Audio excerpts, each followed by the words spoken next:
اومدیم به این ویدیو با آموزش گرفتن 10 تا کارت اینکو که آموزششون رو همین ویدیو میذارم.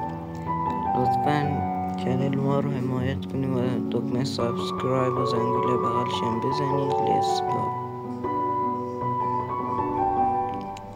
قسم میکنیم لایک بشه میان روی نیوز زدیم میریم روی سومی که این خودش 10 تا عکس اینکو رو زدیم. قسم میکنیم لود بشه. بچه اگه وی پی این باید روشن باشه ولی اگه نمیتونه وی پی این چی بزنید که کار کنه. ویوا وی پی این هست که میتونه ازش استفاده کنه. من خودم همیشه از همین وی پی این استفاده میکنم. همینطور میبینید با همچین صحنه مواجهید که میاره اینجا باید کودر بزنید. کودر رو تو دیسکریپشن میذارم. الان باید برم کپیش کنم لحظه.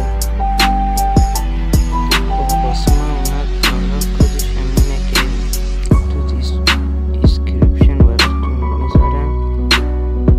این گزینه میزنیم و سب میکنیم بار از بازی میریم بیرون و دوباره برمیگردیم. خب دوباره لاگین کردیم. سب میکنیم بشه.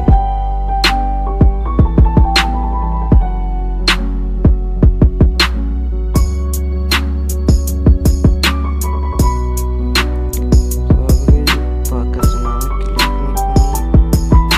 همینطور میبینید 10 تا کارت اومده واسمون. بریم بزنیم ببینیم شانس داریم یا نه. امیدوارم به شما که بده. خب بیا بالا دیگه. یه دونه یکی میزنیم.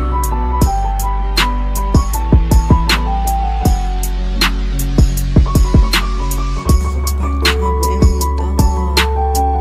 شه خیلی خوشحالم.